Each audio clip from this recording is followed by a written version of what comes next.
Isang sigaw ang umalingaw-ngaw mula sa loop ng kabaong habang isinasagawa ang cremation. Nang ito'y suriin, isang nakakagimbal na katotohanan ang nabunyag. Sa isang ordinaryong umaga ning Martes sa isang maliit na krematorium sa Cebu, isang pangyayaring hindi sukat akalain ang naganap. Mula sa kabaong na isinasalang na sa naglalagablap na apoy, isang desperadong sigaw ang narinig.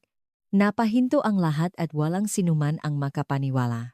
Ngunit sa araw na iyon, hindi lamang isang simpleng aksidente ang nangyari kundi ang simula nga, pagbubunya nga isang matagal ng itinagong masakit na katotohanan. Ang kwentong ito na puno ng pek-ibig, pagsisisi at bigat ng konsensya ay tiyak na aantik sa ating pinakamalalim na damdamin. Hindi mo ito magagawang tigilan hanggat hindi mo nararating ang dulo. Mag-subscribe at i-like ang aming channel at mag-iwan ng komento kung saan mo kami pinapanood. Samahan ninyo kaming tuklasin ang malungkot na katotohanang ito hanggang sa huli. Sa isang lumang krematorium na matatagpuan sa Mandaue, Cebu, ang katahimikan ng umaga ay biglang binasang ang isang nakapangingilabot na sigaw mula sa loop ng pugon. Ang hangin ng umaga. Noong Oktubre ay tila napakabigat at ang mga tuyong dahon ay tinatangay ng hangin. Si Mang Lando, ang matandang tagapangasiwang cremation, ay 30 taon nang ginagawa ang trabahong ito, ngunit ito ang kauna-unahang pagkakataon na nakaranas siyang ganito. Ang sigaw na iyon ay nagpatindig ng balahibo sa lahat. Nakatinginan ang tao, hindi makapaniwala sa kanilang narinig. Ngunit ang sigaw ay malinaw. Buhay na buhay! Totu! Nanginginig na inyunat ni Mang Lando ang kanyang kulubot na kamay patungo sa switch ng pugon. Namutla, ang kanyang mukha at butil-butil na pawis ang tumulo mula sa kanyang no. Nang pinutin niya ang buton, dahan-dahang humina ang pulang apoy ng pugon. Bilisan niyo ilabas ang kabaong, desperadong sigaw ni Mang Lando. Agad na nagsilapitan ang mga empleyado at sinimulang hilahin palabas ang kabaong na bahagya ng nasusunog. Ang tunok lamang ng kumakalampak na metal at mga takot na pahinga ang pumuno sa silid. Nang tuluyan ng may labas ang kabaong, lahat ay napaatras sa takot. Ang mga gilid ng takip ng kabaong ay sunok na at maitim, at may bahagyang paggalaw na mararamdaman mula sa loop. Sa gitna ng takot at kalituhan, isang tao ang naglakas loop na buksan ang takip ng nasusunog na kabaong. Sa sandaling iyon, lahat ay napigil sa pahinga. Ang katawan ni Aling Teresita Reyes ay may mga paso na. Ngunit sa isang himala, ang mga daliringang kanyang kanang kamay ay bahagyang gumalaw. At mula sa kanyang nga nasusunog na labi, isang mahinang hininga ang lumabas. Buhay siya sigaw ngang isang tao. Ang krematorium ay agad na napuno ngang kaguluhan. Mayroong tumawa ngang ambulansya habang ang iba ay nagyakapan sa takot sa harap ng hindi kapanipaniwalang pangyayari. Si Mang Lando ay napaluhot, nabigla sa isang pangyayaring hindi pa niya naranasan sa loop ng dekada niyang pagtatrabaho. Tubig bigyan niyo, ako tubig siga, isa sa amin na empleyado. Ang sirena ng ambulansya ay unti-unting lumalakas mula sa malayo. Tila bumagal ang oras. Ang lahat ng mata ay nakatutok sa matandang babae na bahagyang humihinga sa kanyang nasusunog na katawan. At noon, iyon nangyari. Sa isang sulok ng krematorium, may isang taong napansin na tahimik na papalabas. Isa itong batang babae na nakasuot ng eleganteng beige na coat at may hawak na mamahaling handbag. Ang kanyang mahakbang ay nagmamadaling, ngunit maingat upang hindi makatawag ng pansin. Sandali lang po, sigaw nga isasam nga empleyado. Huminto ang babae at lumingon. Ang kanyang mukha ay malamig at walang emosyon, walang kahit isang butil ng luha sa kanyang nga mata. Tanging bahagyang inis at pagkairita ang mababanaang. Kayo po ba si Miss Isabel, ang anak ni Aling Teresita? Tanong ng empleyado habang papalapit. Nakalinlangan sandali si Isabel bago tumango. O ako nga. Pero may importante akong pupuntahan kaya. Ang kanyang giboses ay kaumado ng ngunit mayroong takot. na nakatago sa likod nito. Hindi na niya kailanman tiningnan ang direksyon ni Ma Pugon. Pumasok ang mga paramedic sa crematorium. Mabilis nilang sinuri ang kondisyon ni Aling Teresita. Nilagyan siya ni oxygen mask at sinimulan ang first aid. Isang paramedic ang sumigaw, may pulso pa, kailangan nating dalhin siya sa ospital ngayon na. Sa gitna ng lahat ng kaguluhan, dahan-dahang nag-focus ang kamera sa mukha ni Isabel. Ang kanyang ekspresyon ay pinahalong takot, pagkalito at tila pagkadismaya. At sa kanyang handbag, bahagyang nakikita ang gilid ng ilang dokumento. Habang paalis ang ambulansya, na may malakas na sirena na natiling nakatayo, si Isabel mahigpit na hawak ang kanyang handbag. Ang kanyang nga mata ay malamig na kumikinang at ang kanyang nga labi ay mahigpit na nakatikom. Paano naideklarang patay ang isang taong buhay, bakit hindi man lang siya umiyak? At ano ang kanyang itinatago? Ang malamig na hangin ng Cebu ay umihip sa paligid ng krematorium, dala ang maraming tanong na hindi pa nasasagot habang nagpapatuloy ang nakakagimbal na umagang iyon. Kumalat ang sismis sa masisikip na eskinitangang Barangay Pasil sa Cebu City. Mula sa mga tindera sa palengke hanggang sa mga nagtitinda sa labas ng terminal, isang kuwento ang bukang bibig ng lahat. Narinig mo ba tinangkaraw ni Isabel na ipakrimit ng buhay ang sarili niyang ina?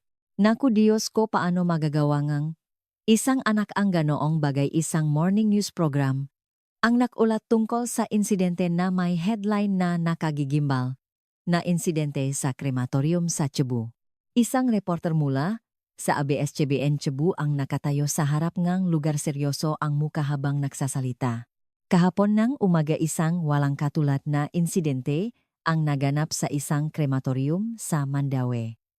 Isang sigaw ang narinig mula sa kabaong habang isinasagawa ang cremation at nang suriin na tuklasang si Geng.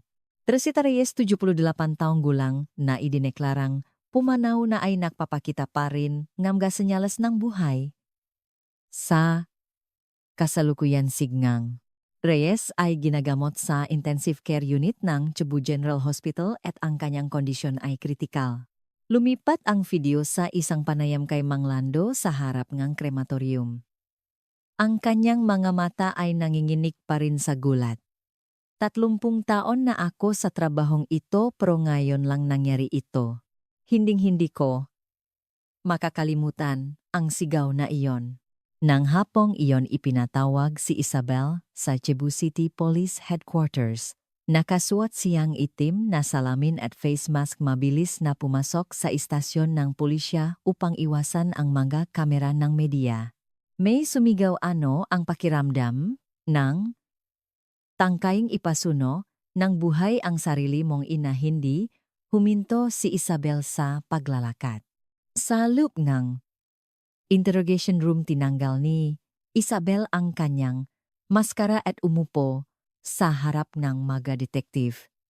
Walang mababakas na emosyon sa kanyang mukha. Sa halip tila naiinis pa siya. Miss Isabel Reyes, bakit nyo po inakalang pumanaw na ang inyong ina? Tanong ni Detective Cruz. Malamig na sumagot si Isabel. Nakatanggap akong death certificate mula sa ospital. Hindi ako doktor at hindi rin ako taga-ayos ng burol. Sinunod ko lang ang proseso ng ospital. Mayroon po bang partikular na dahilan kung bakit minadali ninyo ang burol ng inyong ina? Karaniwan ito ay tumatagal ng 3 araw. Mayroon akong abalang schedule, mabilis na putol ni Isabel. At saka gusto rin ni nanay ng simpleng libing. Inilawas ni Detective Cruz ang isang dokumento. Inimbestigahan namin ang doktor na nag-issue ng death certificate. Mukhang malaki ang posibilidad ng medical malpractice. Bahagyang nangini ang mga mata ni Isabel, ngunit agad niyang naibali ang kanyang kalmadong anyo. Pero may isang bagay na kakaiba, patuloy ni Detective Cruz habang binubuklat ang mga papel. Halos walang record na na-admit sa ospital ang inyong ina. Paano niyo nalamang pumanaw na siya katandaan na natural death? Sabi sa akin, sagot ni Isabel. Umiwas, ne tingin. Sa labas, ne istasyon. Ne pulisya kinakapaniyam. Ne A-J. Reporter, A-J. Ne kapitbahay ne biktima.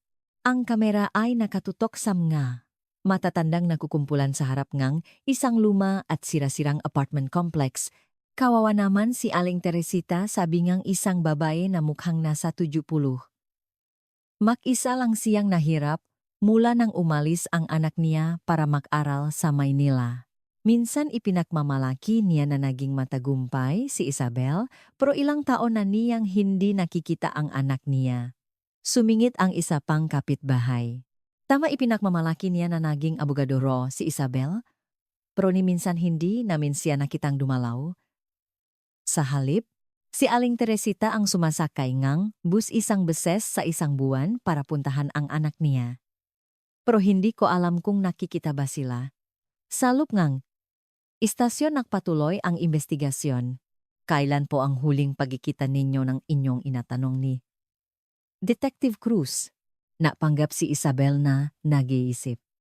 Siguro 6 na buwan na ang nakalipas. Pero ayon sa makapitbahay, ilang taon na raw kayong hindi nagkikita ng inyong ina. Nanigas ang mukha ni Isabel. Ano bang alam nila? Pribadong buhay ko yon. Ms. Reyes, magtatapat na ako sa inyo, sabi ni Detective Cruz habang sumasandal sa kanyang upuan. Sa ngayon mukha itong medical malpractice, pero maraming kahina-hinalang bagay. Gusto naming malaman ang eksaktong sitwasyon nang pumanaw ang inyong ina. Nakrus ng braso si Isabel at sumagot. Abogado po ako. Hindi na ako sasagot sa anumang karagdagang tanong. Kung mayroon kayong isasampang kaso, magpadala kayo ng formal na supoy na. Ang likod ni Isabel habang papalabas ng interrogation room ay tila napakalamig. Pag-alis niya, nakatingginan ang ma-detective. May itinatago siya. Sigurado, yan bulong ng partner ni Detective Cruz. Nang gabing iyon, sa mga hapakainan sa buong Cebu, isang kwento ang pinag-usapan. Sa social media trending ang hashtag na anak na nagsunongi na at kumalat ang larawan ni Isabel mula sa kanyang oath-taking ceremony bilang abogado ilang taon na ang nakalipas.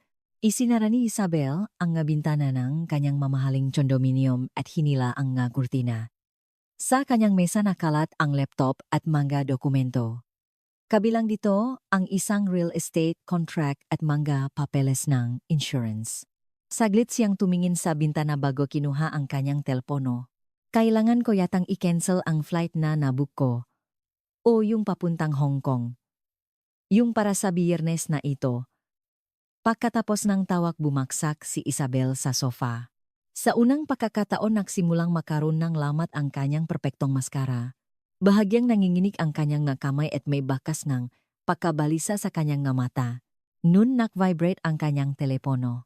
Isang news alert.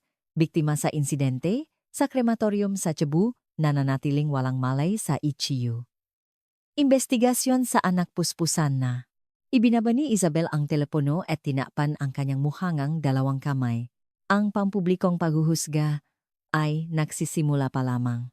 Puno ngang malamig at tuyong amoy ng disinfektante ang intensive care unit ng Cebu General Hospital. Sa pagitan ng maputing pader at makagamitang medikal na kulay pilak, tanging ang ritmikong tunok ng breathing machine ang bumabasak sa katahimikan. Dun sa kama nakahiga si Aling Teresita. Ang kanyang katawan na dating puno ngang sigla at lakas ay ngayon ay mahina at napapalibutan ngang tubo at wire. Ang kanang bahagi ngang mukha ay namumula dahil sa paso. At isang oxygen mask ang nakatakip sa kanyang bibig at ilong. Si Nurse Angelica, na nakaupo sa tabi nga, kama ay napabuntong hininga habang tinitignan ang chart. 3 araw na ngunit hindi arin nagigising si Aling Teresita. Matapos ang kanyang milagrosang pakaligtas sa krematorium, ang kanyang kalagayan ay nananatiling delikado.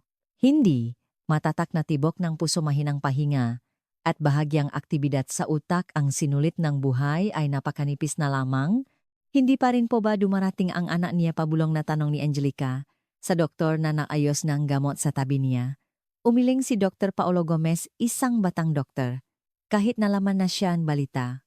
Paano nangyari na ganito na ang kalagayan ng ina niya? Pero hindi man lang siya dumadalaw nun bumukas ang pinto ng silid at pumasok ang isang lalaking may police badge. Si Detective Cruz. Kumusta na po ang lagay ng pasyente, tanong niya. Sumagot ang doktor. Critical po. Bukod sa mga pasumatanda na siya at mukhang kulang sa nutrisyon, mahina na ang kanyang immune system. Dahan-dahang lumapi si Detective Cruz sa kama. Puno ngang awa ang kanyang mata. Dumanas ng ganito. Ano ba talaga ang nangyari, maingat na nagsalita si Nurse Angelica. Detective, may nakita po akong kakaiba habang inaayos ang magamit ng pasyente. Pumunta siya sa isang maliit na locker at kinuha ang isang plastic bag. Sa loob nito ay may isang lumang leather na pitaka, isang kupas na larawan at ilang resibo. Ang damit na suot ni Aling Teresita. Halos basahan na po. Pero sa loob nito, ito po ang nakuha ko. Inabot ni Angelica ang isang larawan. Sa larawan na mukhang kuham nga 20 taon na ang nakalipas, isang batang babae na nakauniporma ang nakangiti. Sa tabi niya, isang babaeng nasa katanghaliang gulang na mukhang si Teresita ang buong pagmamalaking nakaakbay sa kanyang anak. Mukhang high school graduation po ni Isabel, sabi ni Angelica. Tinitigang mabuti ni Detective Cruz ang larawan. Mukhang masaya ang mag-ina sa muka ni Isabel. Sa halip na ang kasalukuyang kalamigan ay mayroong inosenteng ngitingang isang dalagita. Saan kaya nakamali bulong niya? Biglang may naganap na kaguluhan sa labas ng silid. May isang taong malakas na nagrereklamo. Hindi niyo ba ako kilala? Ako si Attorney Isabel Reyes.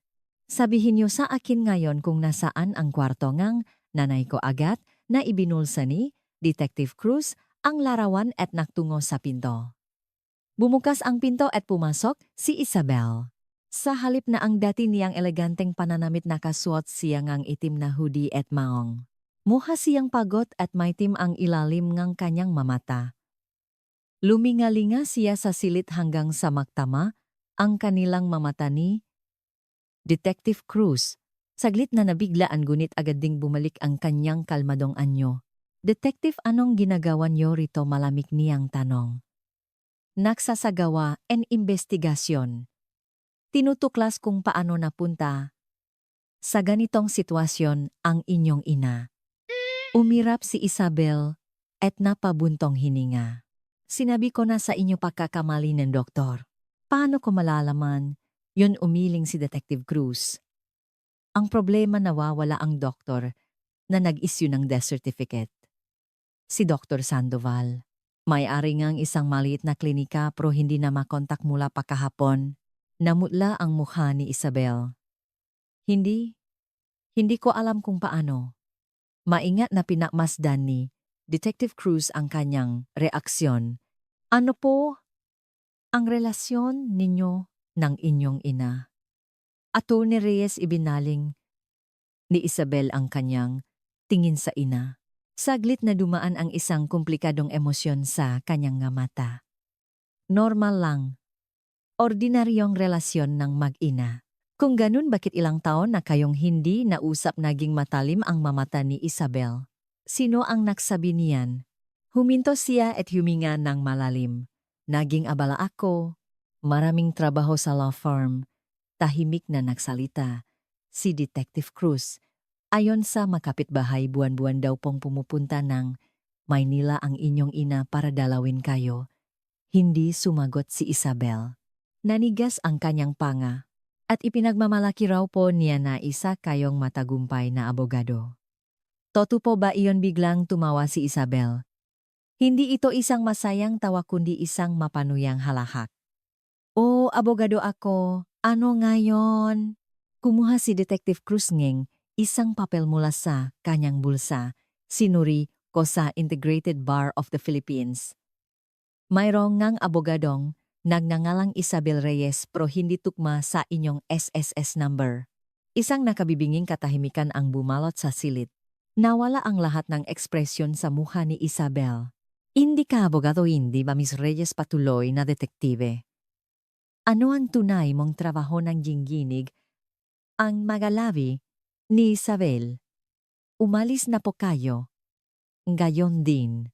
Pumupunta ba sa Maynila ang nanay ninyo para makipakita sa inyo? Tumingin si Isabel sa kanyang ina na nakahiga sa kama na mula ang gilit ng kanyang mamata. Sinabi kong umalis na kayo, umatras si Detective Cruz. Sige. Pero babalik ako.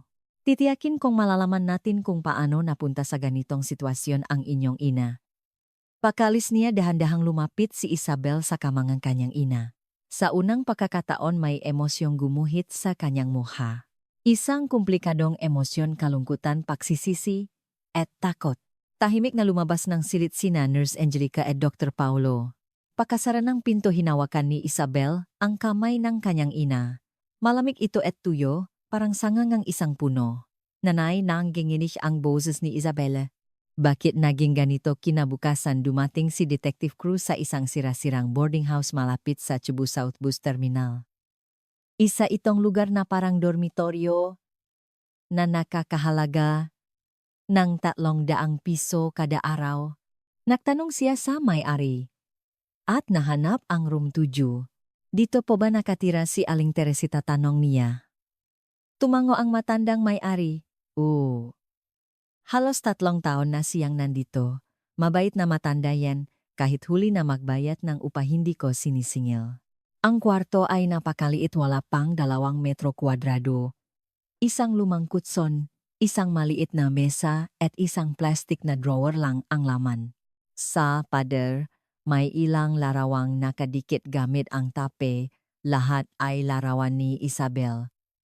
Madalas niyang tinitingnan ang nga larawang yan, sabi ng may-ari, ipinagmamalaki niya ang anak niya.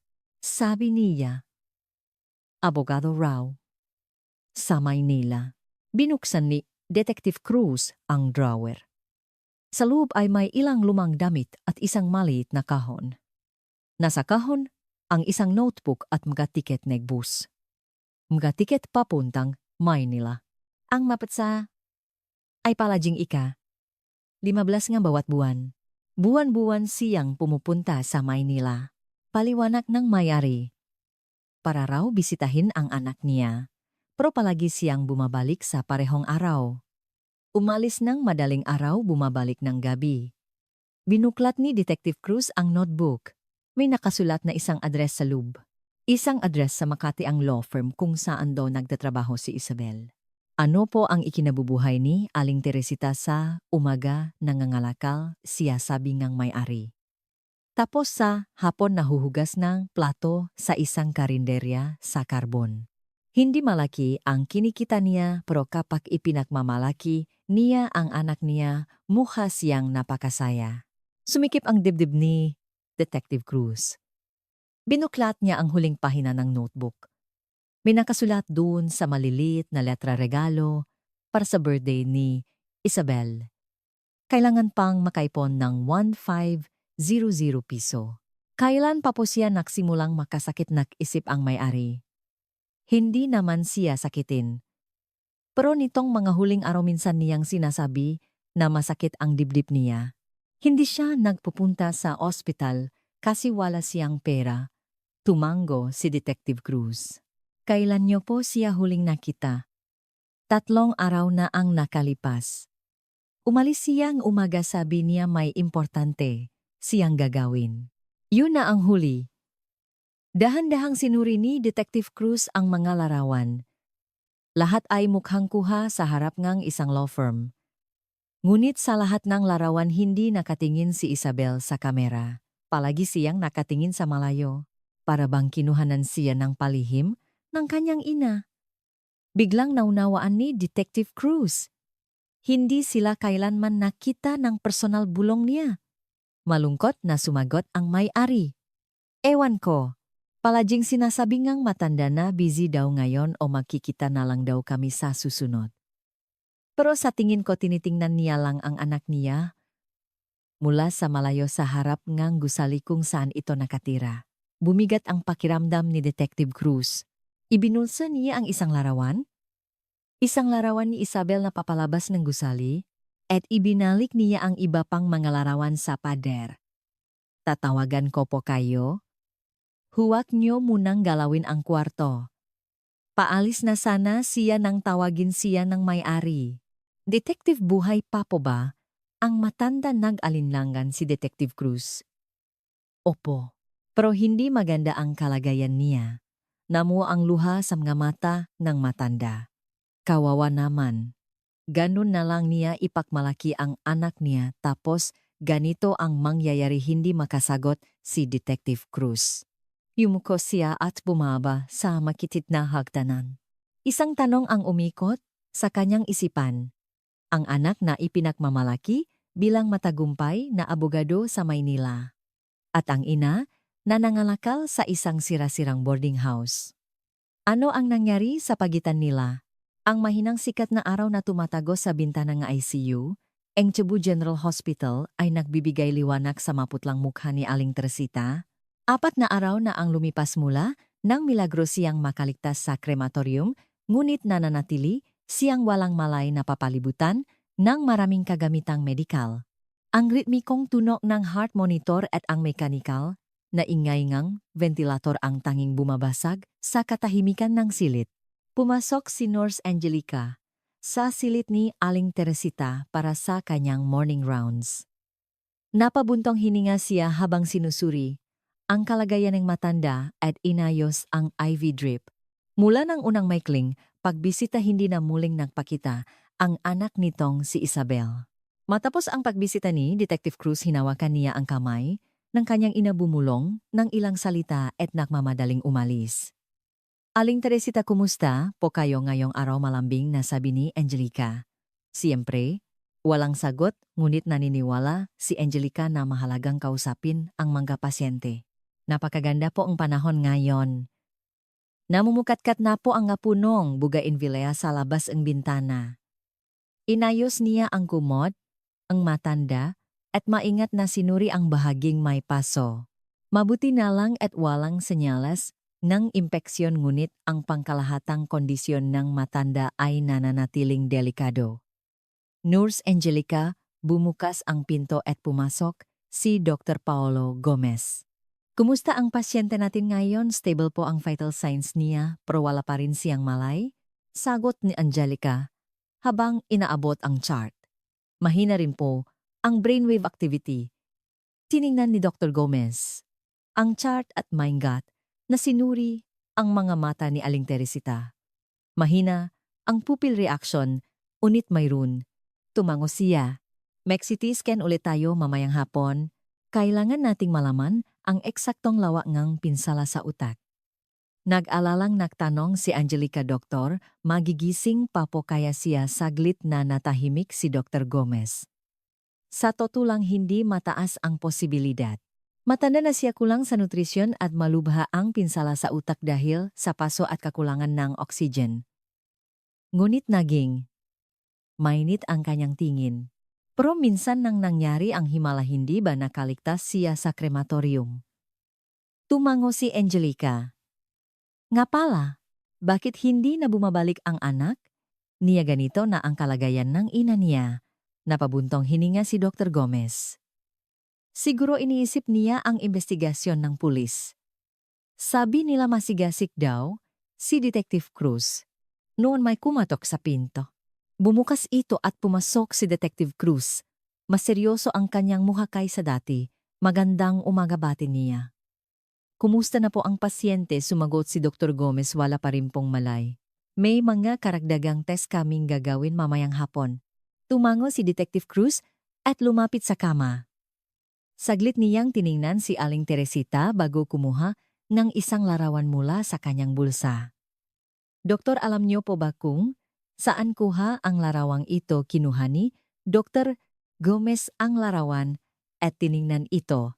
Isang babae na mukhang si Isabel ang papalabas sa isang eleganteng gusali.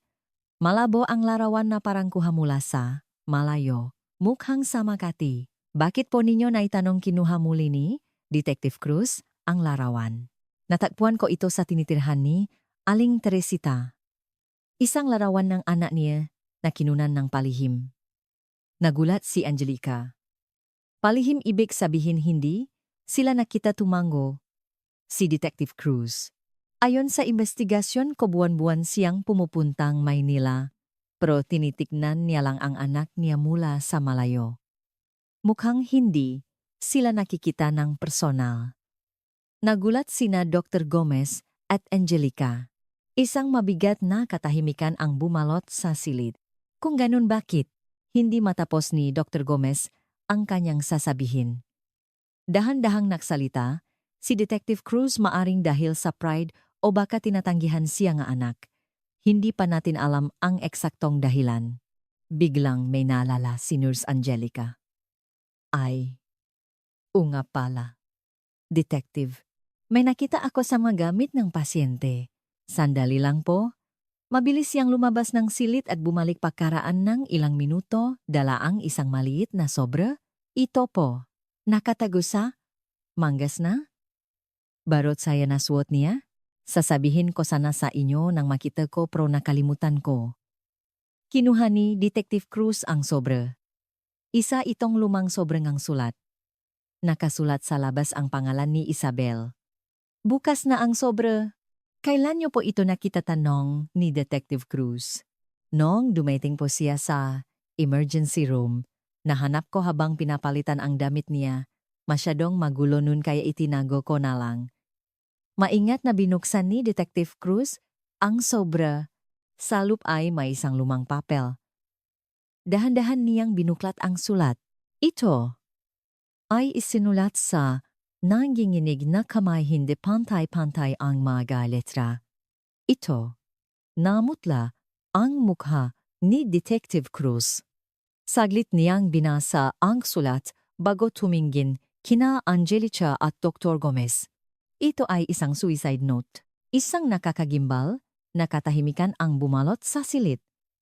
Tinakpan ni Angelica ang kanyang bibig. Suicide note ibig sabihin, nagtangka siyang magpakamatay. Dahan-dahang tumango si Detective Cruz. Mukhang ganun nga. Pero may kakaiba. Tiningnan niya muli ang sulat. Isinulat ni Aling Teresita na naging pabigat siya sa kanyang anak. Kaya para hindi na siya mahirapan pinili niyang gawin ito. Naguguluhang nagtanong si Dr. Gomez sandali. Kung nagpakamatay siya, paano siya napunta sa krematorium karaniwan? Tumango si Detective Cruz. Tama, may tumulong sa kanya. Sabi ni Angelica, huwag mong sabihing ang anak niya. Hindi sumagot si Detective Cruz. Alik niya ang sulat sa sobre at ibinulsa. Maring maging mahalagang ebidensya ito. Kailangan ng forensic analysis. Noon bumukas ang pinto at mabilis na pumasok ang isang nurse. Angelica, may importanteng tawag. Nasa lobby doon ng ospital si Miss Isabel Reyes, nagtatanong tungkol sa kalagayan ng pasyente. Nagulat si Angelica at tumingin kay Detective Cruz. Kalmadong nagsalita si Detective Cruz. Okay lang, ako na ang bababa para kausapin siya. Nagalalang sabi ni Dr. Gomez. Detective, mag-ingat po kayo. Ang buong sitwasyong ito, napakakakaiba. Tumango si Detective Cruz at lumabas ng silid.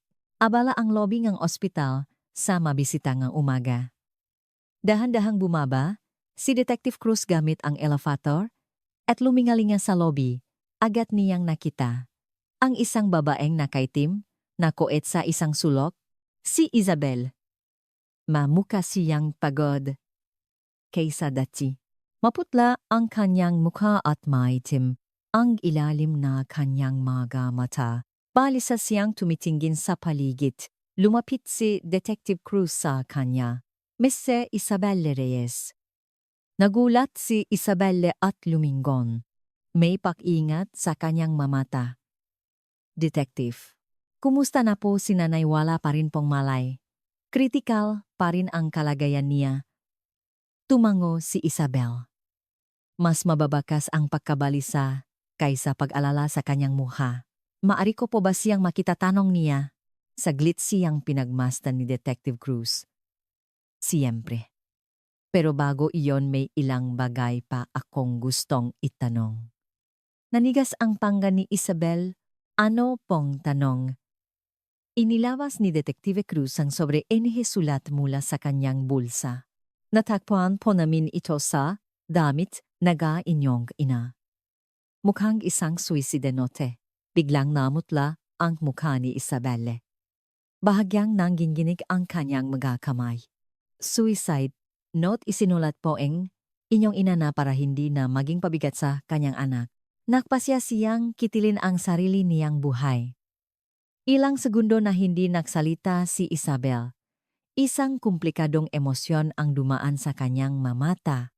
Impossible. Hindi ko akalain na isipin ni nanay ang ganoong bagay. Nanginginig ang kanyang boses. Kalmadong nagpatuloy si Detective Cruz. Miss Reyes, nalaman po namin na madalas pumunta sa Maynila ang inyong gina para makita kayo. Napakislot si Isabelle. Opo. Minsan siyang dumadalaw. Nakikita po ba kayo? Saglit na natahimik si Isabelle. Nanginginig ang kanyang tingin. O ilang beses kaming nakita. Umiling si Detective Cruz, huwag po kayong magsinungaling. Ang mga larawang nakita namin sa kanyang kwarto ay lahat kuha mula sa malayo. Hindi kayo kailanman nagkita ng personal. Nanginginig ang mga labi ni Isabel. Sinubukan niyang magsalita ngunit walang lumabas. Nagpatuloy si Detective Cruz, buwan-buwan siyang pumupunta sa Maynila at tinitingnan lang kayo mula sa malayo sa harap ng gusali kung saan kayo nagtatrabaho. Hindi kayo nakikita. Bakit na mo ang luha sa mamata ni Isabel? Sa unang pagkakataon tuluyang gumuho ang kanyang malamig na maskara. Ako. Noon isang breaking news ang lumabas sa TV sa lobby ng ospital. Umalinggaw ang boses ng news anchor sa buong lobby. Breaking news kung ng insidente sa krematorium sa Cebu. Kinumpirma ng pulisya na natakpuan ang bangkay ng doktor na nag-issue nga death certificate si Dr. Sandoval sa isang bundok malapit sa Cebu. Tinitiknan ng pulisya ang posibilidad ng foul play. Gumuho ang mundo ni Isabel. Tiningnan niya si Detective Cruz na may takot sa kanyang mga mata. Ano? Ano ito?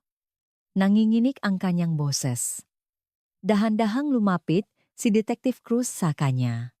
Miss Isabel Reyes, gusto kong malaman ang relasyon ninyo ni Dr. Sandoval. Ano ang nangyari? Tila nagpanik si Isabelle at luminga-linga. Mabilis ang pagtaas-baba ang kanyang dibdib. Wala akong alam. Prulisa. Ipinatong ni Detective Cruz ang kanyang kamay sa balikat nito. Miss Reyes, kailangan nating pumunta sa istasyon ngayon para formal na mag-usap. Dumaloy ang luha sa mamata ni Isabel. Walang lakas siyang tumango. Ang kanyang perpektong maskara ay tuluyan ng gumuho. Habang pinagtitingginan silang mga tao sa lobby, tahimik na inalalayan ni Detective Cruz si Isabel palabas. Habang paalis sila sa ospital, si Aling Teresita sa HAU ay nananatiling walang malay, hindi alam ang nangyayari sa kanyang anak at mahigpit na kumakapit sa buhay. Malamig at walang buhay ang interrogation room ng Cebu City Police Headquarters. Sa ilalim ng ilaw ng fluorescent lamp, isang metal na mesa at matitigas na upuan lamang ang naroon. Walang bintana at isang lumang orasan lamang sa pader ang dahan-dahang gumagalaw. Alas 3:17 ng hapon. Nakaupo si Isabel sa harap ngang mesa, nanginginig na hawak ang isang baso ng tubig. Maputla ang kanyang mukha at nabura na ang kanyang perpektong makeup. May magabakas pa ng luha sa kanyang pisngi. Bumukas ang pinto at pumasok si Detective Cruz, dala ang isang folder nga dokumento. Pasensya na sa paghihintay, sabi niya habang umupo. Okay ka lang ba? Tumango si Isabel, ngunit blanko ang kanyang nga mata. Patay na ba talaga si Dr. Sandoval? Binuklat ni Detective Cruz ang dokumento. Natakpuan siya kaninang umaga malapit sa Busay Hills.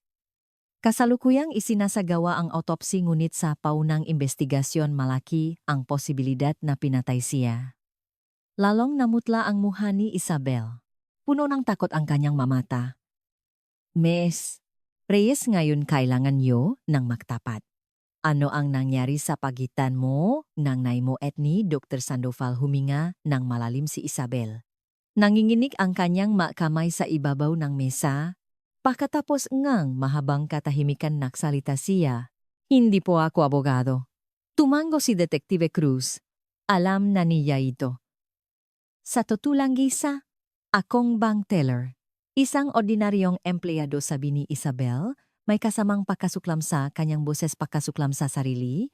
Pagkatapos kong ma-high school, pinapunta ako ni nanay sa Maynila para ma-kolehiyo, isinakripisyo niya ang lahat para sa akin. Nagtrabaho siya bilang janitor, tagahugas ng plato, tindera sa bangketa. Nagpakahirap siya para suportahan ako. Namu ang luha sa mga mata ni Isabel. Dahan-dahan siyang nagpatuloy. Pero bumagsak ako sa college entrance exam. 3 beses akong kumuha, pero lahat ay baksak. Hindi ko masabi kay nanay. Masyado siyang umaasa, hindi ko kayang biguin siya. Tahimik na nakikinig si Detective Cruz. Kaya nagsinungaling ako. Sinabi kong nakapasa ako sa UP. Sobrang saya ni nanay. Ipinakmalaki niya sa buong barangay. Nasa UP law ang anak ko, sabi niya. Mapenang ngumiti si Isabel. Ang totoo, nagtatrabaho ako bilang part-time sa bangko habang nakatira sa isang boarding house. Naging regular employee ako kalaunan, pro hanggang doon na lang. Kaya nagpatuloy ka sa pagsisinunggaling. Sa nanay mo, sabi ni Detective Cruz. Tumango si Isabel. Noong una akala ko sandali lang. Napapasa ako sa susunod na taon. Pero habang lumilipas ang panahon, lumaki ang kasinungalingan.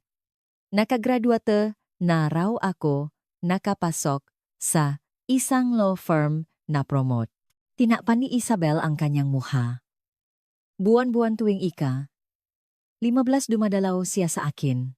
Noong una nakikita kami. Pero habang lumalaki ang kasinungalingan ko, natatakot na akong makita siya.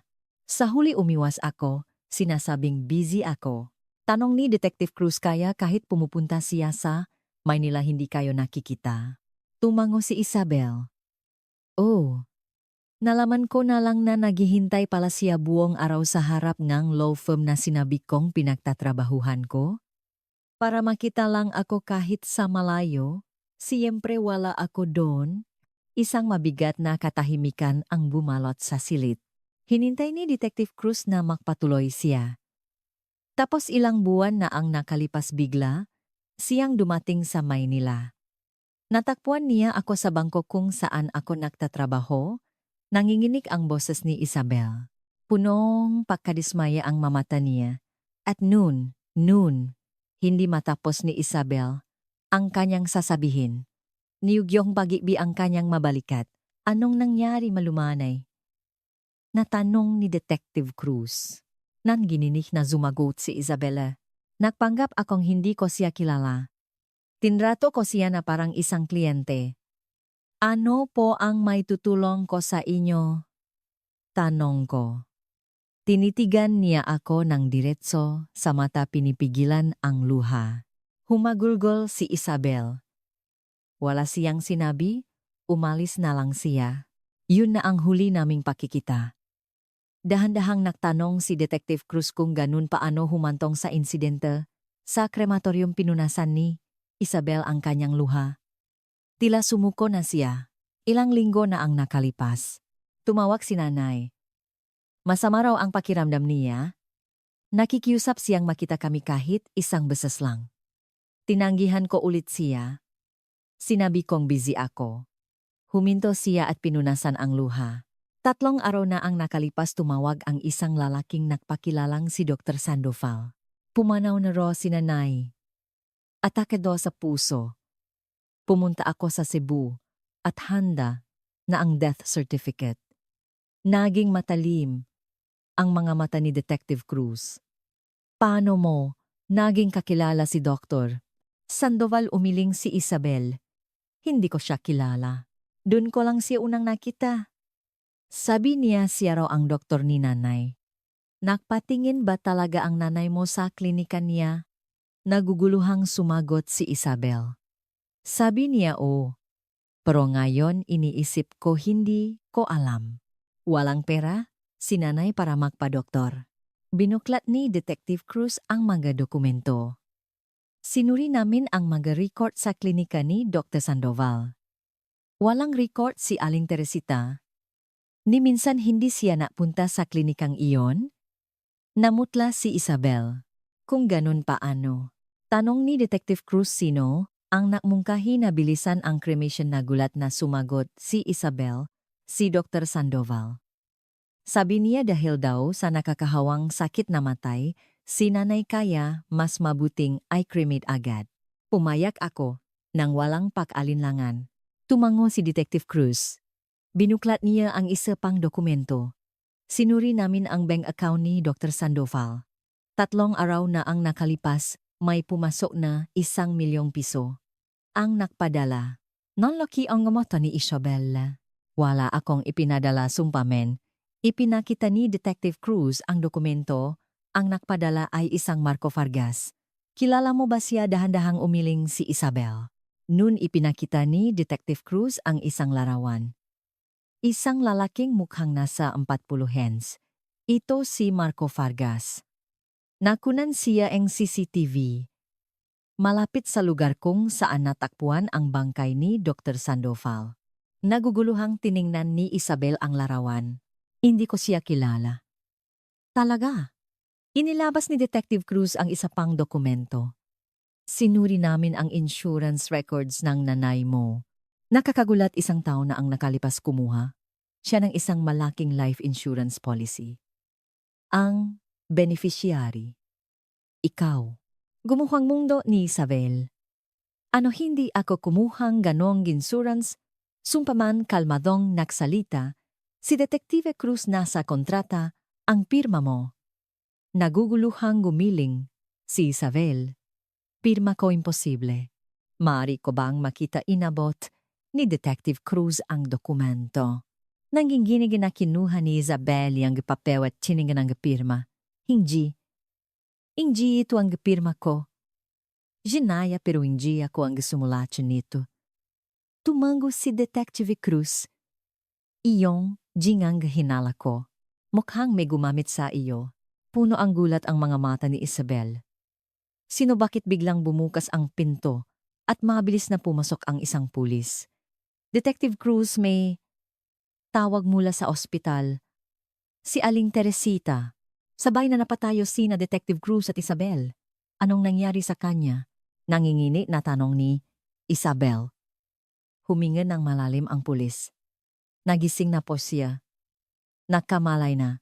Umalingaw-ngaw sa pasilyo, Cebu General Hospital ang mga yabak nina Isabel at Detective Cruz habang tumatakbo. Walang oras para maghintay ng elevator, tinakbo nila ang hagdanan. Pagdating sa harap ng ICU, naghihintay sina Dr. Paulo at Nurse Angelica. Nagising na po ba talaga siya, humihingal na tanong ni Isabel? Tumango si Dr. Paulo nakakagulat. Mga 30 minuto na ang nakalipas, bigla siyang nakamalay. Hindi pa siya makapagsalita. Pero mulat na ang kanyang mga mata at alam niya ang nangyayari sa paligid. Napunong luha ang mga mata ni Isabel.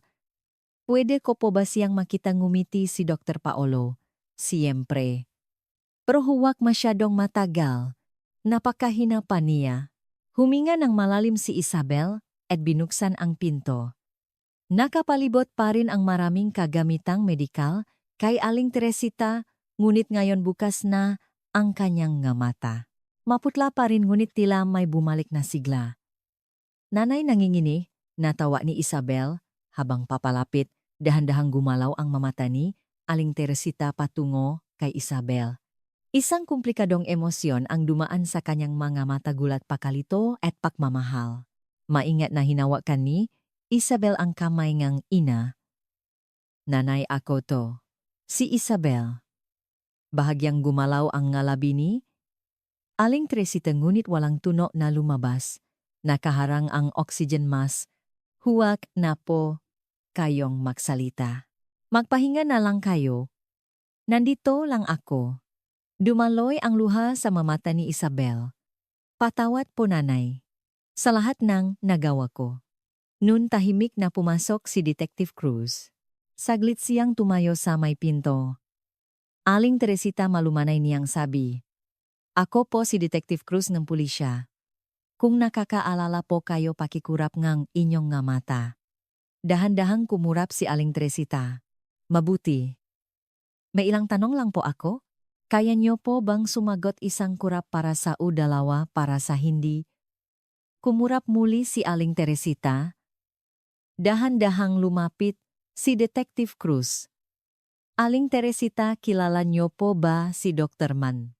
Sandoval saglit na nag-isip si Aling Teresita. Pagkatapos ay 2 beses siyang kumurap.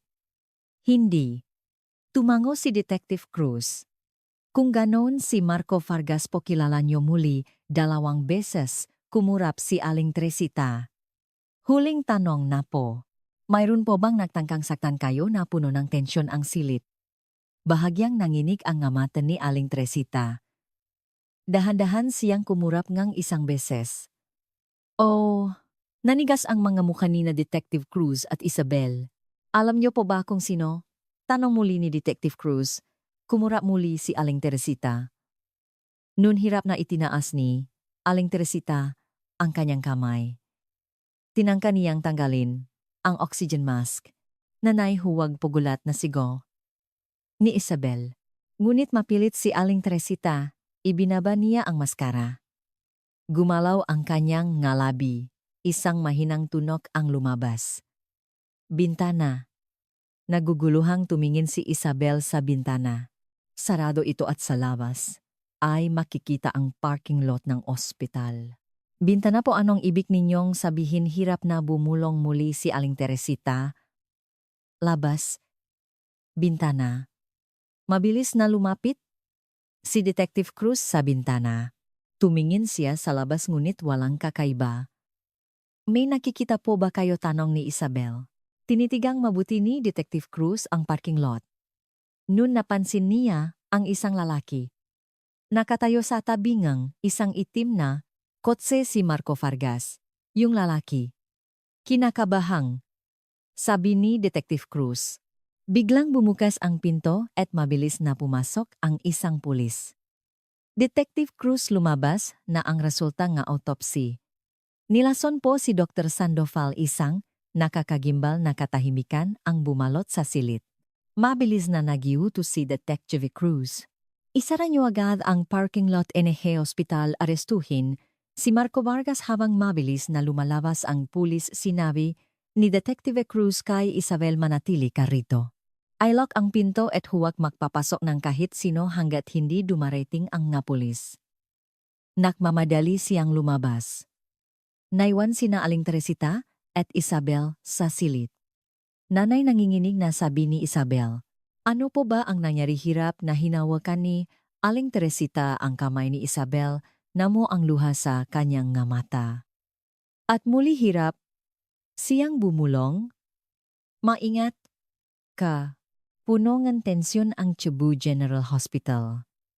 2 pulis ang nakabantay sa pasilyo sa labas ng kwarto ni Aling Teresita, at maraming pulis ang nagsasagawa ng search operation sa buong ospital. Sa utos ni Detective Cruz, isinara ang lahat en nilabasan, ngunit nawala na si Marco Vargas. Ayon sa CCTV, nakalabas siya ng ospital ilang minuto bago dumating ang mga pulis. Sa loob ng silid, mahigpit na hawak ni Isabel ang kamay ng kanyang ina. Muling isinuot ni Aling Teresita ang oxygen mask, ngunit mulat pa rin ang kanyang mata.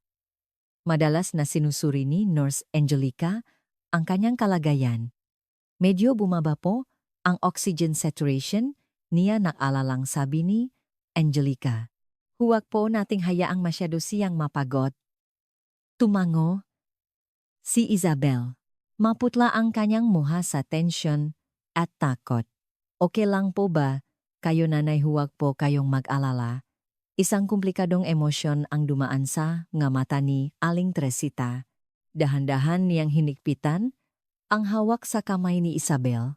Naroon ang pag-alala at pagmamahal. Bumukas ang pinto at pumasok si Detective Cruz. Seryoso ang kanyang muha. Nakatakas si Marco Vargas, sabi niya. Naglabas na kaming nationwide manhunt. Mahuhuli rin siya. Nanjinjinig na nagdanong, si Isabel sino po ba siya, bakit niya? Ito, ginagawa sa pamilya natin. Umupo si Detective Cruz. Si Marco Vargas ay isang insurance agent. Matagal na siyang sangkot sa insurance fraud. Ayon sa investigasyon, kumuha siyang malaking life insurance policy sa pangalan ni Aling Teresita, ang beneficiary. Ikaw. Nagulat si Isabel. Sa pangalan ko pero wala akong ginawang ganyan. Pineke niya ang pirma mo at sinuhulan niya si Dr. Sandoval para mag-issue ngang pekeng death certificate. Simple lang ang plano, ipakremate si Aling Teresita habang buhay para walang ebidensya. Namutla si Isabel. Nakakatakot. Paano niya nagawa yon, dakda ni Detective Cruz at ginamit ka rin niya bilang bahagi ng plano. Siguro ang plano niya ay pahatian ninyo ang insurance money. Pero may nangyaring malikaya, nilikpit niya si Dr. Sandoval. Pero bakit kami nanginginig ang boses ni Isabel? Inilabas ni Detective Cruz ang isang dokumento. May record si Vargas na targetin ang nga mahihirap, lalo na yung mga pamilyang may alitan. Maaring nalaman niya na hindi maganda ang relasyon ninyo ng iyong ina, na mo ang luha sa mga mata ni Isabel. Tiningnan niya ang kanyang ina. Kasalanan ko ang lahat ng ito. Kung hindi ko lang siya tinalikuran. Dahan-dahang itinaas ni Aling Teresita ang kamay at ibinaba ang oxygen mask. Mahina ngunit malinaw ang kanyang boses. Hindi mo kasalanan. Nagulat si Isabel. Nanayhuwak na po kayong magsalita. Mahihirapan po kayo, ngunit mapilit si Aling Teresita. Hindi mo kasalanan. Mabilis na lumapit si Angelica para isuot muli ang maskara, ngunit matigas na tumanggi si Aling Teresita. May sasabihin. Ako. Nagatingginan sina Detective Cruz at Isabel. Aling Teresita, saglit lang po. At kung nahihirapan na kayo, tumigil na po kayo. Dahan-dahang tumango si Aling Teresita. Mahina ngunit matatak ang kanyang boses.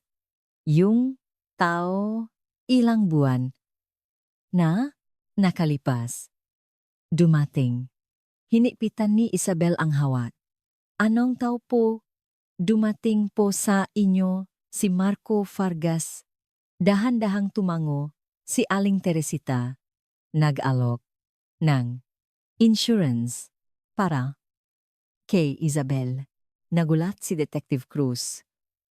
Inalok po kayo ng insurance para kay Isabel. Namu ang luha sa mga mata ni Aling Teresita. Sabi niya, pag namatay ako, makakakuha si Isabel ng malaking pra. Gumuho ang mundo ni Isabel. Nanay, huwag mong sabihing hirap na nagpatuloy si Aling Teresita. Naging pabigat lang ako kay Isabel. Gusto kong makatulong kahit sa kamatayan. Isang mabigat na katahimikan ang bumalot sa silid. Dumaloy ang luha sa mga mata ni Isabel. Kaya pumayag ako. Nanginginig ang boses ni Aling Teresita.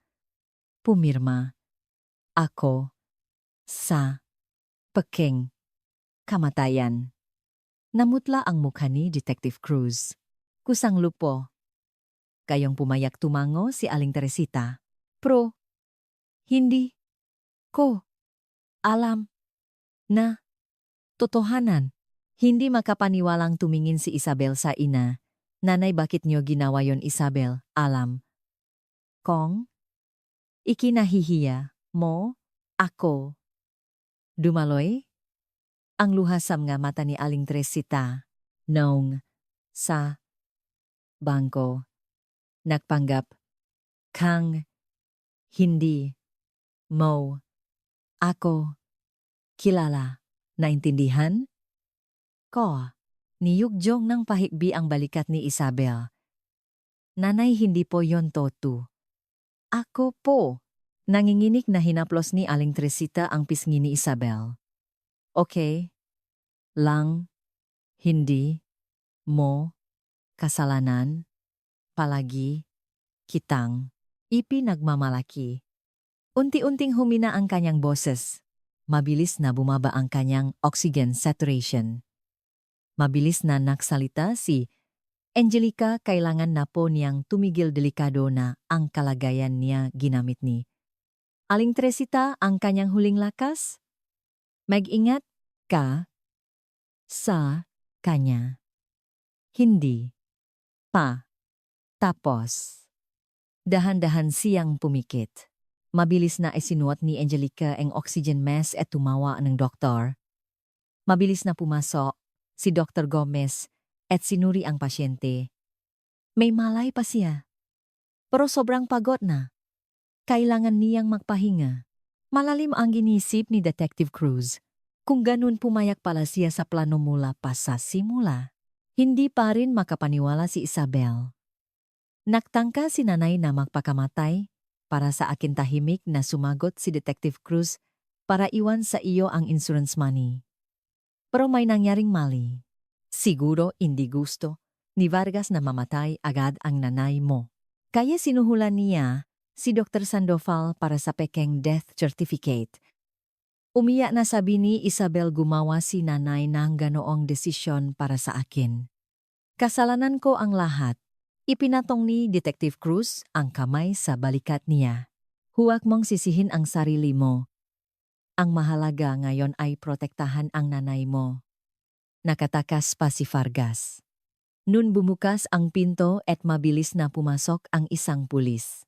Detective Cruz namatan ang sasakyan ni Vargas sa isang tolgate sa Slex.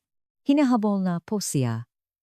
Ngayon, tumayo si Detective Cruz at sinabi kay Isabel, manatili ka rito at bantayan ang nanay mo.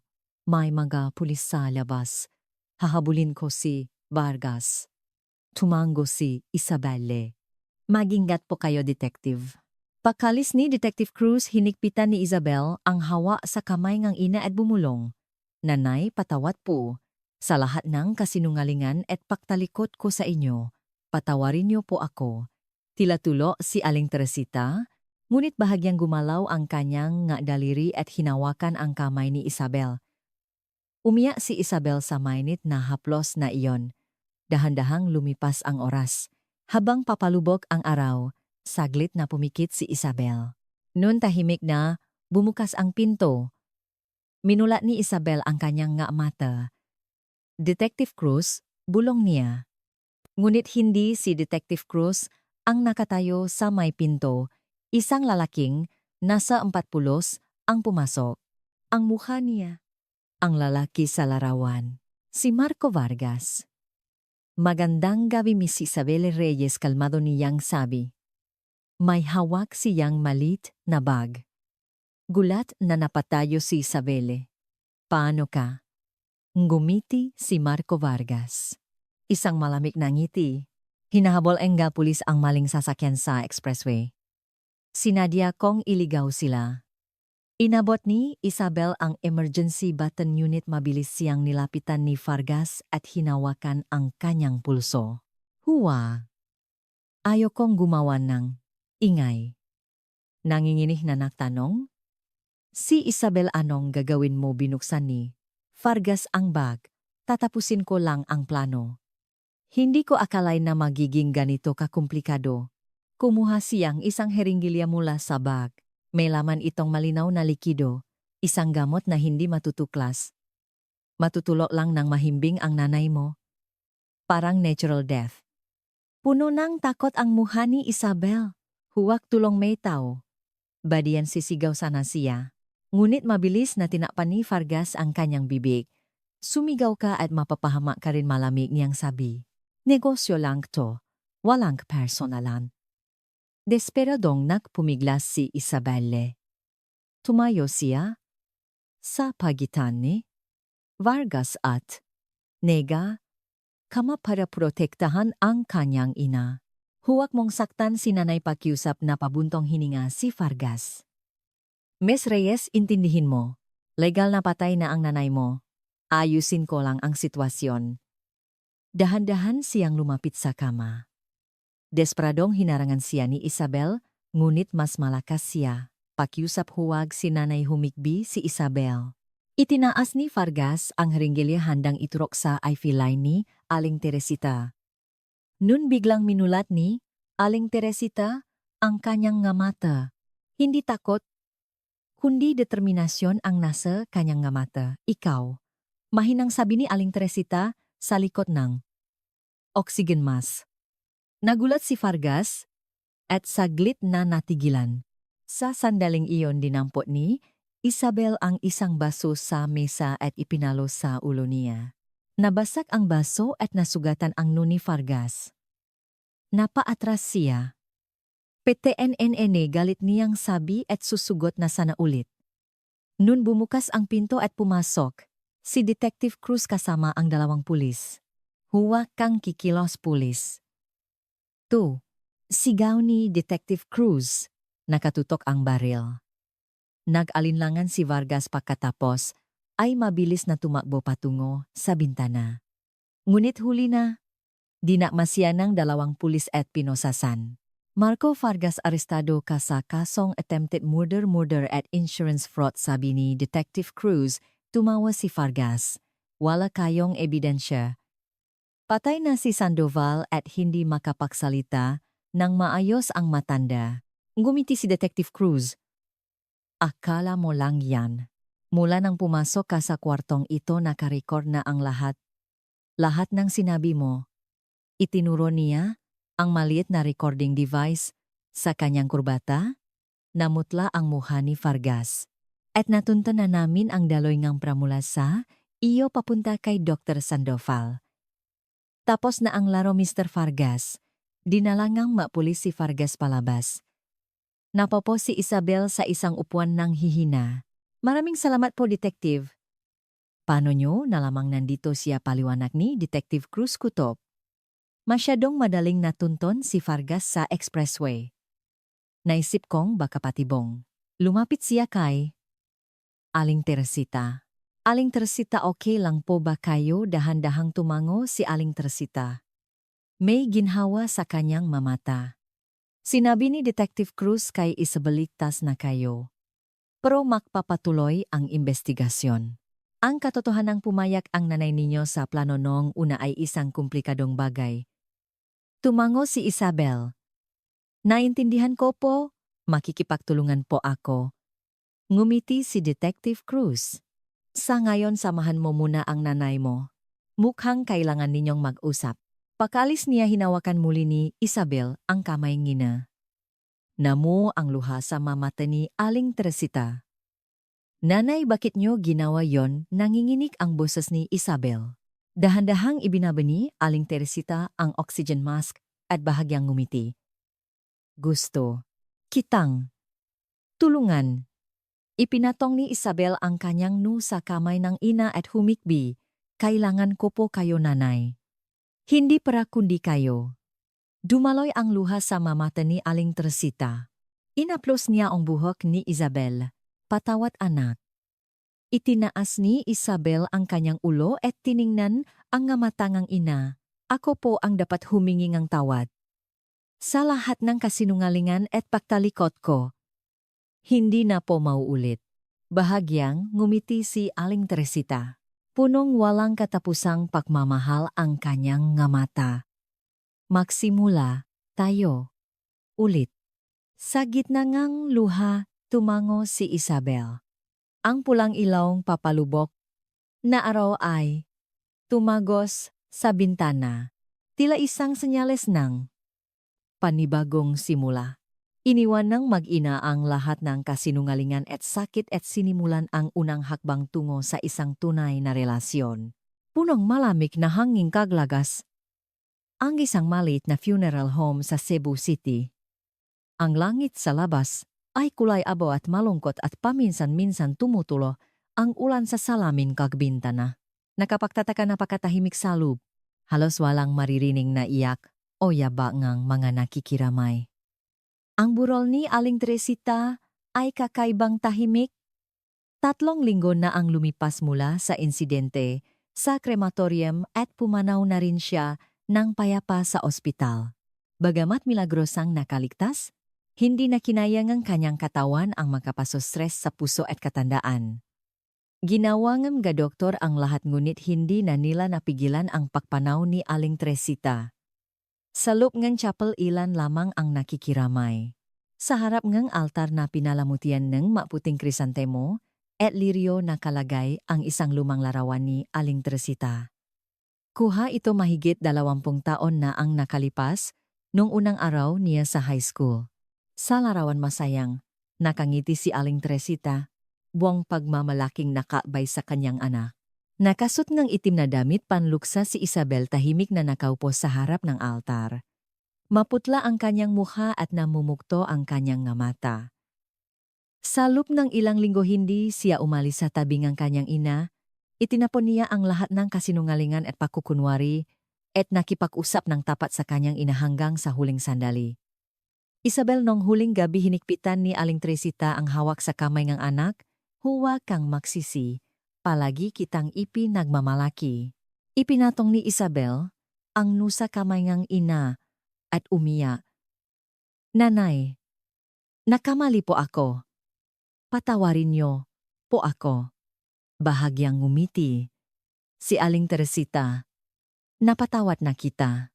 Anak kita, paano kita hindi patatawarin ng gabing iyon matagal na makahawak kamay ang mag-ina?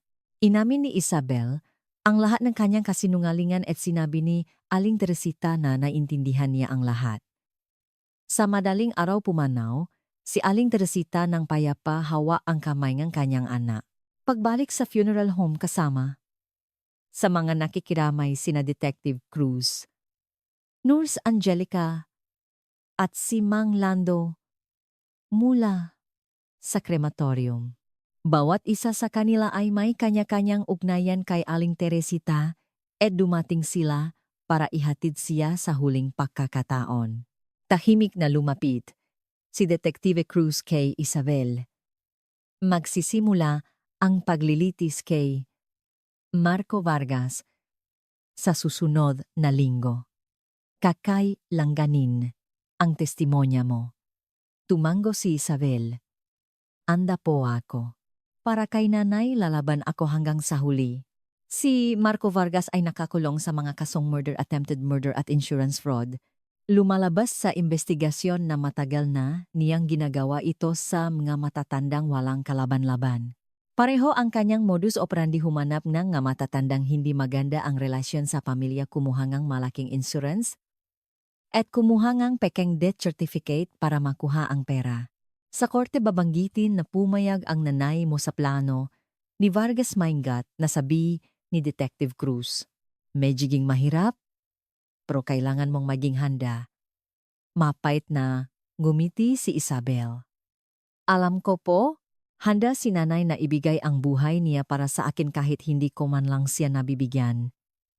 Ipinatong ni Angelica ang kamay sa balikat ni Isabel. Nabuhay si Aling Teresita para sa kanyang anak hanggang sa huli. Siguradong masaya siya na naging anak kanya.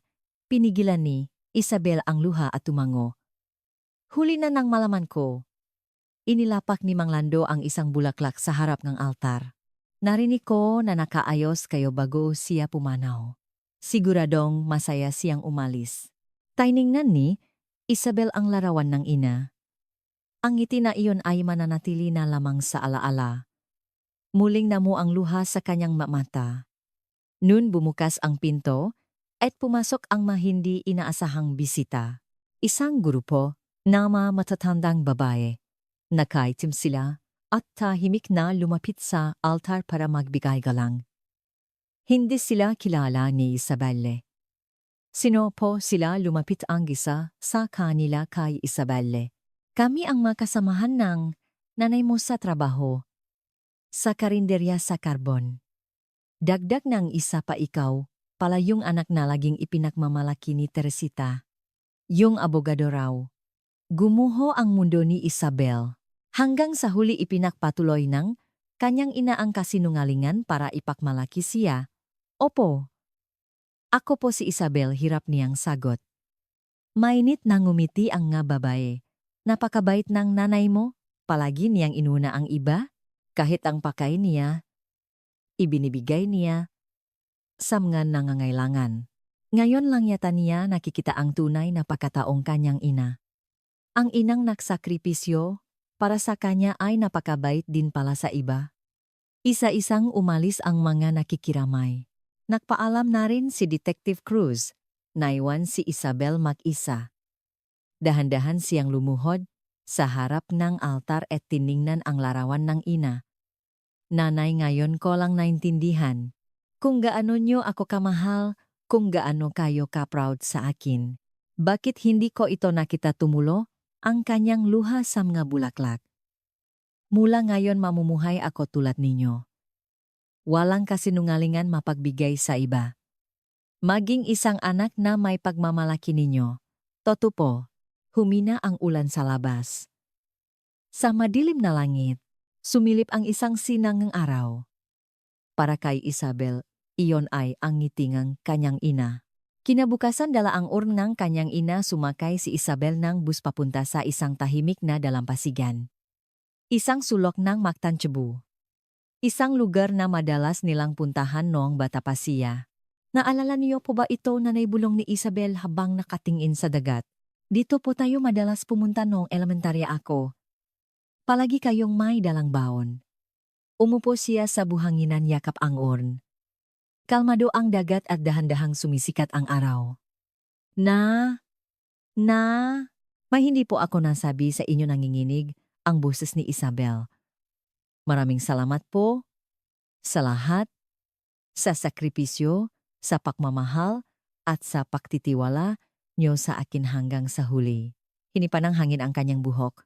Dahan-dahang binuksan ni Isabel ang urn. Nagpasya siyang isaboy ang abongang ina sa dagat. Iyon ang alam niyang gugustuhin nito. Magpahinga na po kayo, nanay, huwag na po kayong mahirap o masaktan. Nanginginig niyang isinaboy ang abo sa dagat. Mamumuhay po ako ngayon sa paraang gusto ninyo. Tapat at may dignidad. Sumama ang abo sa hangin at kumalat sa dagat. Tila nakamit ng kanyang ina ang kalayaan. Pinunasan ni Isabel ang luha at tumayo. Kinuha niya ang isang sobremula sa kanyang bag. Ang suicide note ng kanyang ina. Isinauli ito ni Detective Cruz pagkatapos ng burol. Nanginginig niyang binuklat ang sulat. Ang hindi pantay na sulat kamay ng kanyang ina. Mahal kong Isabel, pagdating ng panahon na umalis na ako sa mundong ito, mababasa mo ang sulat na ito. Patawat anak sa desisyong ito. Ngunit ito na ang huling regalo na may bibigay ko sa iyo. Palagi kitang ipinagmamalaki. Kahit hindi ka naging matagumpay, masaya na ako na anak kita. Nasaktan lang ang puso ko nang malaman kong ikinahihiya mo ako. Pero okay lang. Naintindihan kita. Nagsikap ka para sa isang mas magandang buhay at ayokong maging pabigat sa iyo. Gusto ko lang na makuha mo ang lahat ng hindi ko nakuha. Pagkaalis ko, huwag mo na akong isipin at malungkot. Mamuhay ka ng malaya at tandaan mo, palagi kang perpekto sa paningin ko. Mahal kita, anak ko. Nanay, dumaloy ang luha sa mga mata ni Isabel. Niyakap niya ang sulat at humikbi. Tahimik na tinanggap ng dagat ang kanyang maiyak. Matapos ang ilang sandali, pinunasan ni Isabel ang luha at tumayo. Ibinaba niya ang sulat sa bag at huling tiningnan ang dagat. Nanay, pangako. Mamumuhay po ako ngayon ng walang kasinungalingan. At ang pagmamahal na ibinigay ninyo sa akin ibabahagi ko sa iba, tumalikod siya at dahan-dahang umalis. Sa likuran niya, tuluyan ng sumikat ang araw ginagawang ginto ang kulay ng dagat. Tila isang senyales ng panibagong simula. Itinanim ni Isabel sa kanyang puso ang huling habilingang ina at sinimulan ang unang hakbang tungo sa isang tapat na buhay. Marahil iyon ang tunay na gusto ngang kanyang ina. Ang tanggapin ngang kanyang anak ang sarili at mamuhay ng walang pagkukunwari. Yakap ang walang lamang naglakat si Isabel tungo sa panibagong buhay. Hindi na siya nakakulong sa mga kasinungalingan ng nakaraan. May sakit at pagsisisi ngunit magiging daan ito sa kanyang paglago. Mula sa papalayo niyang dagat narinig ang malumanay na alon. Tila huling paalam ngang kanyang ina. Paalam nanay. Magpahinga na kayo. At panorin niyo ako.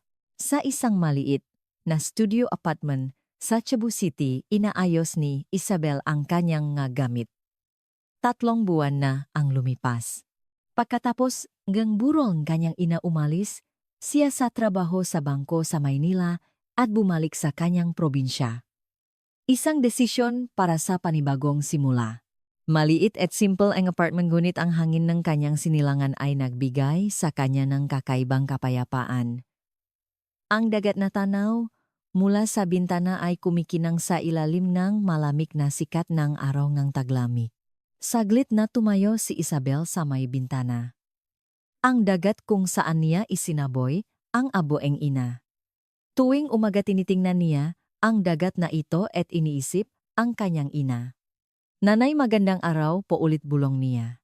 Pagkatapos mag-ayos, inilagay ni Isabel ang larawan ng ina sa isang maliit na mesa. Ang parehong larawan mula sa burol. Tila nakatingin sa kanya ang masayang ngiting ang ina. 2:00 na ngang hapon. Isinuot ni Isabel ang kanyang jacket at lumabas. Araw ngang hatol sa kaso ni Marco Vargas. Pumunta siya sa korte. Punong tao ang Cebu City Hall of Justice. Naging national issue ang insidente at maraming reporter ang naghihintay. Tahimik na umupo si Isabel sa audience. Sa tabi niya ay si Detective Cruz. Kinakabahan ka ba, tanong niya. Tumango si Isabel. Opo, pero sana matapos na ang lahat. Tiningnan ni Vargas si Isabel nang pumasok siya sa korte. Malamig pa rin ang kanyang mata. Itinanggi niya ang lahat ng kasalanan ngunit napakalakas ng ebidensya. Ang pagpatay kay Dr. Sandoval, ang insurance fraud, at ang attempted murder sa ospital. Pumasok ang hukom at sinimulan ang pagbasa ng hatol. Ang akusadong si Marco Vargas sa mga kasong murder, attempted murder at insurance fraud ay hinahatulan ng 25 taong pagkakakulong. Napabuntong hininga ang mga tao sa korte. Pumikit si Isabel at saglit na tinanggap ang sandali. Tapos, na talaga. Papalabas enehe korte. Sinabi sa kanya ni Detective Cruz, maari ka nang magsimula ulit. Ngumiti si Isabel. Opo. Mamumuhay ako sa parang gusto ni Nanay. 1 buwan ang lumipas na sa harap ngang isang malit na senior citizen center si Isabel sa isang barangay sa Cebu. May simpleng karatula, Barangay Pasil Senior Citizen Center. Huminga siya ng malalim at pumasok. May mga 10 matatanda sa loob. Ang iba ay naglalaro ng dama. Ang iba ay nanonood ng TV. Tiningnan siya ang lahat ng may pagtataka. Magandang araw po, bati ni Isabel. Ako po si Isabel Reyes. Isang matanda ang masayang tumayo. Ah, ikaw pala yung volunteer na darating. Tuloy ka, kinakabahang ngumiti si Isabel. Pagkamatayang kanyang ina, marami siyang naisip. Nagpasya siyang mamuhay tulad ng ina, mapagbigay, at ang unang hakbang ay mag-volunteer sa isang senior center. Ano po ang may tutulong ko, tanong niya. Ngumiti ang mga matatanda. Hinilingan siya nilang maglinis, maghanda ang pagkain at makipagkwentuhan. Masayang ginawa ni Isabel ang lahat. Gabi na, Habang naghahandangang, hapunan naisip niya ang ina. Ano kaya ang gagawin ni nanay? Siguradong mas masarap ang lulutuin niya. Mas malambing ang sasabihin. Hija, halika rito, tawag ngang isang lola. Si Lola Sonia ang pinakamatanda sa kanila. Lumapit si Isabel. Bakit po, Lola? Hinikpitan ni Lola Sonia ang kanyang kamay. Ang makabataan ngayon hindi na kami pinapansin. Bakit mo ito ginagawa? Saglit na nag-isip si Isabel. Pumanaw na po ang nanay ko. Hindi ko po siya naasikaso ng maayos. Gusto ko pong mamuhay tulad niya ngayon. May pegunawa? Sa mata ni Lola Sonia. Ganun pala. Siguradong masaya ang nanay mo dahil may anak siyang tulad mo. Namo ang luha? Samga mata ni Isabel. Huli na po nang malaman ko. Noong buhay pa siya, hinaplos ni Lola Sonia ang kanyang kamay. Ang mahalaga, nalaman mo. Maraming tao ang hindi ito nalalaman habang buhay. Nang gabing iyon pagod ngunit magaan ang pakiramdam ni Isabel. Isang tunay na kasiyahan. Tiningnan niya ang larawan ng ina. Nanay, nakagawa po ako ngang mabuti ngayon. Bukas po gagalingan ko pa. Ilang linggo ang lumipas. Regular na siyang nagfo-volunteer. Unti-anting nagbabago ang kanyang buhay. Hindi na niya iniisip ang sasabihin ng iba. Tinalikuran niya ang pakukunwari. Isang araw nakatanggap siya ngang isang kakaibang alok. Hija, alam mo ba yung maliit na simbahan sa kabilang barangay? Tanong ni Lolo Kiko. Umiling si Isabel. Hindi po. Ngumiti si Lolo Kiko. Naghahanap daw ng volunteer ang paridon para ayusin yung lumang kampanaryo. Naisip kita. Saglit na nag-isip si Isabel. Simbahan po, hindi po ako gaanong relihiyoso. Hindi naman yan tungkol sa relihiyon. Pag-ingat lang sa kasaysayan ng lugar natin. Naging interesado si Isabel. Sige po, pupuntahan ko. Saan po ba yon? Kinabukasan sinundan ni Isabel ang direksyon ni Lolo Kiko papunta sa isang maliit na simbahan sa paanan ng bundok. Angsto, Niño de Cebu Parish. Isang simpleng simbahan. Sa likod nito may mga lumang istruktura. Ang parimanasa ng puluhes ay mabait. Sinabi sa akin ni Lolo Kiko. Isang masipak na volunteer daw. Mahinghing ngumiti si Isabel. Marami pa po akong dapat matutunan. Ano po ang may tutulong ko? Dinala siya ngang parisalikot ng simbahan. May isang halos gumuho ng kampanaryo. May ilang volunteer na nag-ayos ng mabato. Itinayo pa ito noong panahon ng Maespanyol para sa kalitosan ng mga taga rito. Nasirang ang bagyo. Tumango si Isabel. Paano po ako makakatulong? Simulan mo muna sa pag-uri ng mabatong ito. Ayon sa laki at hugis, agad na nagsimula si Isabel. Isang simpleng trabaho na nangangailangan ng focus. Habang ginagawa ito nakaramdam siyang kapayapaan. Habang hawak ang mga bato naisip niya ang ina. Siguro ganito rin si nanay, tahimik na ginagawa ang lahat. Noon nakakita siyang isang kakaibang bato. Maliit at patag may nakaukit na mga letra. Padre, tingnan niyo po ito. Kinuha ng pari ang bato. Isa itong prayer stone, may kahilingan na nakasulat. Naging interesado si Isabel. Ano po ang nakasulat? Nilinisan ng pari ang bato. Para sa kaligayahan ng aking anak na si Isabel. Teresita Reyes 1998. Namutla si Isabel. Ano po? Nagulat ang pari. Ikaw ba si Isabel? Nanginginig na kinuha ni Isabel ang bato. Malinaw na nakasulat ang pangalan nila. 1998. Ang taon na umalis siya papuntang Maynila. Pumunta po ba rito? Si nanay nanginginig niyang tanong. Nag-isip ang pari. Wala pa ako rito noon. Pero matagal, nang sinasabi na natutupad ang mga hiling dito. Namuo ang luha sa mata ni Isabel. Pumunta ang ina niya rito para ipagdasal siya. Pwede ko po bang iuwi ito? Tanong ni Isabel. Ngumiti ang pari.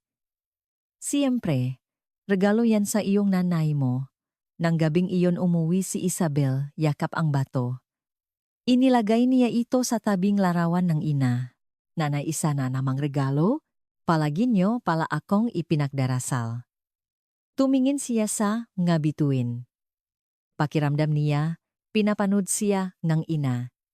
2 araw, ang lumipas pauwi na si Isabel mula sa senior center. Bigla siyang huminto. Sa malayo nakita niya ang isang lumang simbahan, ang Basilica del Santo Niño.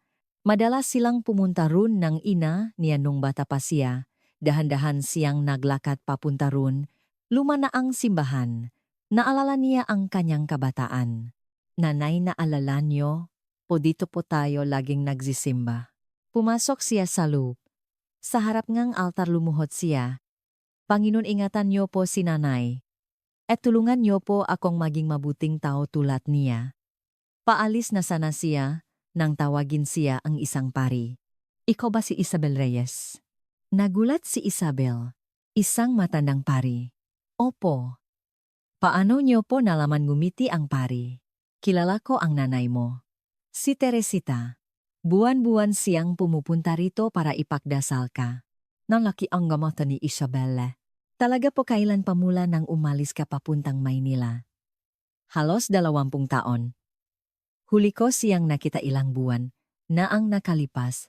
Namuo ang luha sa mga mata ni Isabel. Ganun katagal.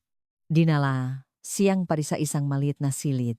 May kinuha siyang isang lumang kahon. Puno ito ng maliliit na papel. Ito ang mga prayer petitions na inilalagay ng nanay mo sa donation box. Karaniwan sinusuno namin ito taon-taon. Pero ang nga sulat ni Teresita napakatotoo kaya itinago namin. Nanginginig na binuklat ni Isabel ang isang papel. Panginoon, ingatan niyo po si Isabel. Naway mag-aral siyang mabuti, makahanap ngang magandang trabaho at maging masaya. Kahit buhay ko po ang kapalit. Teresita Reyes. Humikbi si Isabel. Binuklat niya, ang iba pa, pare-pareho ang laman. Ang dasal, hiling at walang katapusang pagmamahal ng isang ina. Pwede ko po bang iuwi? Tanong niya. Tumango ang pari. Siyempre. Para sa iyo naman talaga ang na ito. Yakap ang kahon, umalis si Isabel. Mabigat ngunit mainit ang kanyang puso. Ang pagmamahal ng ina niya ay nasa lahat nga ko. Pag-uwi, binuksan niya ang kahon at inilatak ang nasulat. Parang diary ng ina niya. 20 taon ng dasal at pagmamahal. Nanay, ganito niyo pala ako kamahal, humikbi siya. Bakit hindi ko ito nakita ng gabing? Iyon, binasa niya ang lahat ng sulat at nakatulog. At sa unang pagkakataon, sa mahabang panahon payapa, ang kanyang panaginip. Sa panaginip masayang, nakangiti ang kanyang ina.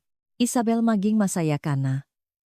Ang kaligayahan mo ay kaligayahan ko rin. Ang ating desisyon na talikuran ang taong pinakamahalaga sa atin. Kung may babalik ba natin ang panahon, magbabago kaya ito? Kung may naghihintay sa iyo, gaano kabilis mo kayang hawakan ang kanilang kamay? Ang kwentong ito ay hindi lang tungkol sa malungkot na kapalaran ng isang tao. Ito ay isang tanong para sa ating lahat tungkol sa huling sandali na kakaharapin natin. Bago ka magsisi, ipakita mo ang iyong pagmamahal. Bago ka magpasalamat, samahan mo sila. Ang bukas ay hindi kailanman ipinangako. Kung nagustuhan ninyo ang video, mangyaring mag-subscribe, i-like at ibahagi. At sa comment section sabihin ninyo kung ano ang gagawin ninyo. Hinihintay din namin ang inyong kwento.